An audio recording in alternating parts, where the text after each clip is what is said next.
todos com a paz do Senhor Jesus. Eu sou o presbítero Mafran e estou aqui nesse dia para juntos compartilharmos uns aos outros a palavra do Senhor. Quero nesse dia trazer uma palavra. Deus tem uma palavra para nós nesse dia maravilhosa que fala acerca da passagem do Mar Vermelho. Pessoal, o povo de Israel, quando Deus designou para que eles passassem aquele mar para fugir dos egípcios.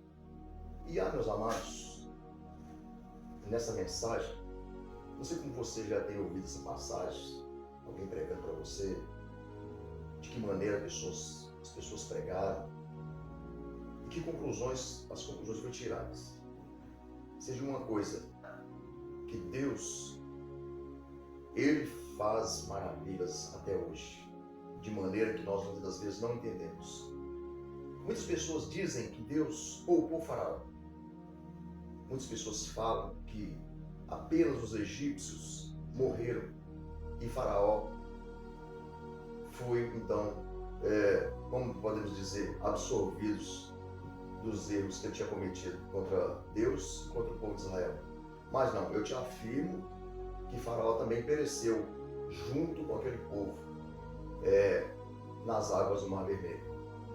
Então, não há interesse, não sei porque as pessoas têm interesse em culpar o Faraó diante das pregações, todas que eu já ouvi, todos os pregadores, entre eles homens teólogos, homens que se dizem muito estudados e afamados, e as mensagens são as mesmas. Eles dizem que o povo pereceu e finalizou e acabou. Os egípcios, apenas os egípcios pereceram. Não. Veja bem, eu posso provar na palavra? Posso. Leamos a palavra do Senhor, capítulo de Êxodo, capítulo 14 de Êxodo, versículo 4. Vamos começar no versículo 4, vai adiantar. Veja bem o que diz: e eu endurecerei o coração de Faraó para que os egípcios, para que persiga. Veja bem o que Deus disse. Veja bem o que Deus falou. É Deus que falou aqui na palavra, com Moisés. E eu endurecerei o coração de Faraó para que os persiga e serei glorificado em Faraó. Veja bem, primeiro ponto. E serei glorificado em Faraó e em todo o seu exército. E saberão os egípcios que eu sou o Senhor, e eles fizeram assim. É o primeiro ponto. Veja bem, Deus falou: e eu serei glorificado em Faraó e o seu exército. E os egípcios, isto é, os egípcios que ficaram na terra do Egito. Porque os egípcios que iam morrer não iam saber de nada. E os egípcios saberão, veja bem, os egípcios saberão que eu sou o Senhor, e eles fizeram assim. Muito bem, o primeiro ponto explicado. Então a Bíblia não precisa mais falar nada sobre Faraó. O pregador só precisa falar isso aqui, o pregador não precisa renovar, o pregador não precisa falar mais nada, a não ser o que está escrito na Bíblia. O problema dos pregadores, muitas das vezes, é que eles estão fazendo muitas ilustrações, procurando muitos argumentos, enfeitando muita palavra onde não precisa mais enfeitar. A palavra de Deus não precisa de enfeite. Ela só precisa ser falada da maneira que ela é, para que ela surja efeito, verdade e prosperidade. Por isso que Jesus falou: o meu povo foi destruído porque ele faltou conhecimento. Porque infelizmente no pleno século XXI que nós estamos vivendo na face da terra, as pessoas não têm condições, com todo o conhecimento, de reconhecer que a palavra de Deus precisa ser explicada da maneira que ela é e não da maneira que nós achamos. Então o primeiro versículo já diz tudo, para a continuação desse capítulo inteiro que a Bíblia descreve a respeito desse povo. Versículo 5 diz: sendo, pois, anunciada ao rei do Egito que o povo fugia, mudou-se o coração de Faraó e dos seus servos contra o povo. E disseram: por que fizemos isto, havendo deixado ir a Israel, para que nos não sirvam? Porque Deus tinha prometido a Moisés que ele mesmo ia endurecer o coração de Faraó. Então Deus endureceu o coração de Faraó para que Faraó perseguisse Israel, porque Deus queria vingar, ser glorificado em Faraó pelos maus tratos, pelo mal que ele fez a Israel, o povo de Deus. Então veja bem, isso aí vinha do Senhor. Por isso que Faraó estava furioso dessa maneira. Veja bem, se no versículo 4, nós observamos Deus falando que seria glorificado em Faraó, agora então vamos para o versículo 6, Faraó então dizendo, a atitude de Faraó, veja bem, e aprontou o seu carro e tomou consigo o seu povo e tomou 600 carros escolhidos e todos os carros do Egito e os capitães sobre eles todos, porque o Senhor endureceu o coração de Faraó, rei do Egito, para que perseguisse os filhos de Israel. Porém, os filhos de Israel saíram com alta mão. Então, veja bem, o rei se enfureceu quando ele descobriu que venci, como se diz, muitos por aí, tinha dado um branco em Faraó quando ele liberou o povo de Israel. Mas quando de repente ele vencia e falou, olha o que fizemos, e ficou furioso com o povo, e disse ao povo, por que nós deixamos Israel sair daqui, esse povo sair, para que não nos sirvamos? Então Faraó elaborou, deu ordem a alguém para que preparasse o seu carro e também dos capitães de todo o seu exército para perseguir a Israel. Porém, Israel tinha saído com mão forte, com alta mão, da parte de Deus. Deus arrancou aquele povo de lá com mão forte para que adorasse a ele no deserto, porque Deus tinha feito uma promessa àquele povo de colocar eles numa terra que manava leite e mel, conforme colocou a terra de Canaã. Mas veja bem, então, seria mesmo isso? Para pensar, vamos meditar, vamos parar para pensar. Se Deus, então, ali no momento em que os egípcios alcançaram a Israel na borda do Mar Vermelho, quando Deus ordenou a Moisés para estender as mãos sobre o mar, e o mar se fendeu em duas partes, e o povo de Israel começou a passar pelo mar em terra seca. E então os egípcios também perseguiram Israel, porque, sem dúvida alguma, tanta fúria que eles tinham, que eles estavam, que eles nem perceberam que era uma loucura eles perseguir aquele povo dentro do mar, mediante tantas pragas que Deus já tinha lançado sobre eles. Eles não percebiam que aquilo seria a 11ª e última praga que seria lançada sobre aquele exército, sobre o Faraó, dentro daquele mar. Porque 10 pragas já tinham sido então lançadas sobre aquele povo, sobre aquele rei e a sua nação. Somente na 10ª que ele deixou o pessoal sair de Israel, que ele liberou o povo. Sendo ele então com o coração endurecido por Deus, e veio o arrependimento nele, e ele perseguiu aquele povo. E agora vem o último capítulo dessa história, que é então, vamos dizer assim, a 11ª praga, para aniquilar por todo o ego, o orgulho e a arrogância de Faraó e do seu exército. Sendo assim, eles entraram no mar para perseguir Israel. Porém, a coluna da nuvem entrou entre Israel e os egípcios, pelo que o povo do Egito passaram a noite inteira sem poder encostar nos israelitas, sendo que para o Egito era escuridade, mas para Israel era claridade. E a coluna de fogo na frente de Israel para guiar aquele povo. Quando na vigília da noite Deus olhou e viu que todo o exército, está falando todo o exército de Faraó, inclusive ele, estava dentro do mar. Ou é bom nós pensarmos assim? O que vocês acham? Deixa no comentário, o que vocês acham? Então quer dizer, então, nesse caso, mediante as pregações de hoje, de muitos que têm pregado, têm enganado muitas pessoas, então o Faraó chegou na borda do mar e ordenou o exército que entrasse no mar. E ele ficou do lado de fora, observando o que ia acontecer. Você crê nisso mesmo? Não é mais fácil você acreditar que você estava tão furioso que ele ia entrar junto com aquele exército para trazer aquele povo de volta, que isso era um intento que ele tinha no coração, porque Deus assim tinha designado, endurecendo o coração dele?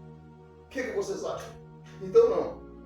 Ele entrou também junto, não precisa mais a Bíblia descrever aqui, dizendo, o faraó está no meio do mar, olha lá o faraó no meio do povo. Não tem que falar isso. Você vai pegar a primeira parte que nós lemos, vai meditar, vai estudar, e vai ver que ele também entrou. Agora, se ele tivesse falado na cidade dele, não, vocês vão, e ele tivesse enviado capitães para coordenar aquela batalha, e ele tivesse ficado na casa dele, lá no Egito, aí sim, aí tudo bem, o faraó não estava na batalha. Mas isso não existe. A Bíblia disse que todos os egípcios pereceram, aqueles que assim foram perseguir Israel. Então veja bem, pelo que quando Deus viu que todo o exército de Faraó, incluindo ele, estava dentro do mar, o Senhor então começou a desbaratar as rodas dos carros deles. E eles tiveram dificuldade para andar. Quando eles descobriram, mas já era tarde demais, eles falaram, o Senhor peleja por Israel, vamos fugir. Aí, meu amigo e minha amiga, meus amados, aí não tinha mais jeito. Deus ordenou a Moisés para estender as mãos novamente para o mar. E o mar voltou e fechou, matando todos os egípcios, inclusive também o faraó também, que estava naquele meio. Pelo que pela manhã cedo, os egípcios tinham perecido, e o povo de Israel viram todos os corpos lançados na praia. Mas ali não, na Bíblia não descreve, e ninguém viu o corpo de Faraó. Mas e daí? Mas também a Bíblia não fala quantos egípcios estavam ali, na borda da praia. Se todos eles estavam ali, fala que viu corpos dos egípcios na borda da praia, na areia, no outro dia. Então, tanto quanto os egípcios que faltaram, que estavam ali, que não estavam todos ali na beira da praia, na areia, o mar também poderia ter consumido com o faraó também, junto com os outros egípcios também, que não apareceram. Então não precisa a Bíblia dizer, ali não estava o faraó, junto daqueles egípcios ali, não conhecemos eles, não precisa ficar falando isso. Mas seria tolice, seria muita meninice a gente ficar indagando a Bíblia, uma vez em que ela já explicou tudo aqui nos primeiros versículos. Vocês concordam? Se você concorda, meu amigo, chegou até aqui, nessa parte que nós estamos lendo, por favor, deixa um comentário. Pode ser que você dê um comentário que você concorda, um comentário que você não concorda, que você discorda, mas deixa um comentário. Deixa seu like também para ajudar, meu amado. Então, veja bem, e nós vivemos um tempo, meus amados, em que muitas pessoas, porque a Bíblia diz que um abismo chama outro abismo. Então, se eu ensino uma palavra errada, aquela pessoa, aquele adolescente, aquela iniciante, ele aprende daquela forma e ele começa também a pregar errado. O outro lá na frente, onde ouviu ele, continua passando ele pela mesma forma. Então nós temos que ter zelo pela palavra de Deus, porque é um perigo quando pregamos errado. Porque a palavra do Senhor diz que se aumentar um J ou um tio e ensinar os homens, toda a maldição desse livro irá sobre essa pessoa e ainda perderá o direito de entrar no reino dos céus. Vocês veem que o negócio é tão sério, o assunto é tão sério, que a gente não podemos ensinar a palavra errada, que o próprio Moisés, pelo fato de Deus ter ordenado ele tocar na rocha, e ele espancou a rocha por 3 vezes, o Senhor falou para ele, porque você não me honrou diante de Israel, você também não entrará na terra prometida que eu tenho jurado a seus pais. E assim sucedeu. No final de Deuteronômio, nós podemos observar Deus mandando Moisés subir ao Monte Nebo. E sendo assim, Moisés subiu naquele monte e Deus mostrou a Moisés todas aquelas campinas, todos aqueles lugares onde as vistas de Moisés poderia alcançar. E Deus falou assim: olha, eu estou te mostrando para que você veja, porém para lá você não pode ir. Viu, meus amados? Por mais que Moisés foi um homem, aleluias, um homem que realmente Deus levou para a glória, mas ele não pôde entrar naquela terra junto daquele povo onde Deus tinha prometido. Sendo ali, Deus mesmo tirou a vida do próprio Moisés e enterrou ele naquele lugar. E ordenou a Josué levar o teu povo para concluir aquela missão. Eu não fugi da mensagem. Eu estou querendo dizer, a mensagem está querendo dizer que se Moisés, então, homem daquele que passou tanto sofrimento, um homem poderoso daquele, não entrou na terra em que Deus disse que ele ia entrar, que era Canaã, também aqui todos os que ensinarem errado, a Bíblia diz que perderá o direito de entrar no reino dos céus. Moisés não entrou no reino de Canaã, aqui na terra, mas Moisés entrou no reino dos céus. Tanto é visto porque no monte da transfiguração, Jesus se transfigurou e Pedro e os discípulos que estavam com ele presenciou Jesus conversando com Elias e com Moisés. Então nós sabemos, a Bíblia ensina que Moisés realmente um homem de Deus, um líder que foi para a glória. O próprio Deus levou ele para a glória. Mas só que os homens na terra que ensinam errado não têm nenhuma glória para ir. Para que? O que serve ganhar essa glória aqui da terra? Para quê? Essa glória aqui da terra é passageira, mas a glória celestial que está preparada, esta é eterna. Então todos os ensinadores da palavra do Senhor, todos os pregadores, os pastores, todos que estão na responsabilidade de ensinar a palavra do Senhor, ele tem que ter na mente que ele precisa unicamente, exclusivamente falar da palavra de Deus. Quando Deus quer operar, só de você ler a palavra do Senhor, a presença de Deus já envolve a sua vida, você já começa a se alegrar, a sua esperança aumenta, a sua força, você fica fortificado, o seu coração, aleluias, ele anela pelas coisas celestiais. Então a palavra de Deus, ela é a verdade. A palavra do Senhor, ela é a salvação, ela é a pureza. Não precisamos mais enfeitar essa palavra, não precisamos mais aumentar, não precisamos diminuir para tentarmos persuadir pessoas para que acreditem, para que creiam na palavra do Senhor. Não, você precisa crer na palavra do Senhor ouvindo e lendo a palavra do Senhor. Esta é a verdade.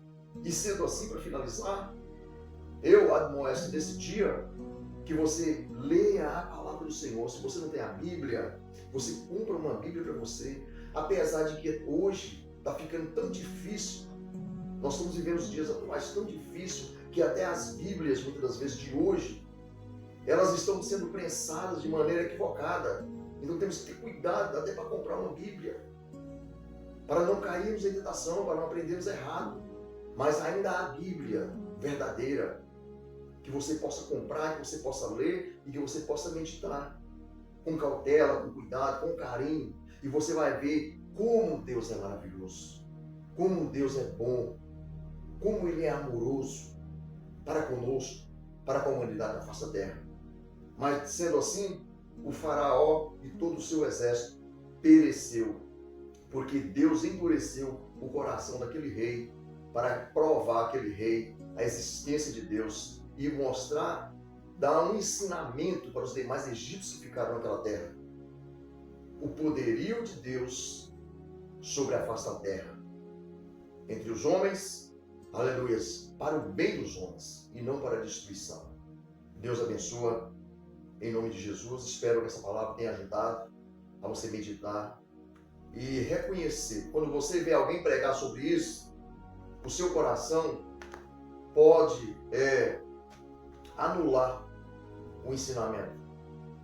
Se disser que apenas os egípcios pereceram e Faraó não. Então isso é uma pregação de heresias, da qual está indo de muitas pessoas. Deus abençoe, meu amado. Em nome de Jesus, faça uma pequena oração neste momento. Meu Deus e meu Pai, eu sou grato a Ti, Senhor Deus, pela Tua bondade, pela Tua fidelidade, pela Tua existência, meu Senhor. Porque o Senhor, Pai, não é como os homens. O Senhor não faz acepção de pessoas. Oh, meu Senhor da glória, contigo não há parcialidade, meu Senhor. O Senhor julga os homens de maneiras iguais. Oh, seus merecimentos também são de maneiras iguais. A Tua graça, Senhor Deus, é de maneira igual para com todos, Senhor Deus. E eu te peço, Pai, pela Tua bondade, que o Senhor ajuda a cada missionário, a cada pastor, a cada mestre, Senhor Deus, da Tua palavra, a cada ministro, Senhor Deus, que o Teu Santo Espírito, meu Pai, possa estar, Senhor Deus, no coração de cada um, Senhor, agora, dando coragem, Senhor Deus, tirando a vaidade, meu Pai, repreendendo heresias, meu Senhor Deus, e livrando, meu Pai, o Teu povo, Senhor Deus, de cair em tentação. Abençoando nesse dia toda a face da terra, o Teu povo Israel, Senhor Deus, o Teu povo da promessa. Ó Deus da glória, visita toda a humanidade agora, meu Senhor, para a glória do Teu nome, meu Pai. Estenda as Tuas mãos de misericórdia para salvar, para abençoar, para proteger e para guardar. Porque o Teu nome, Senhor Deus, é poderoso. A Tua palavra, Senhor Deus, é maravilhosa, Senhor Deus, digna de toda aceitação. Deus da glória, essas bênçãos eu te peço e agradeço, no nome de Jesus. Amém. Deus abençoe, meu amado, em nome de Jesus.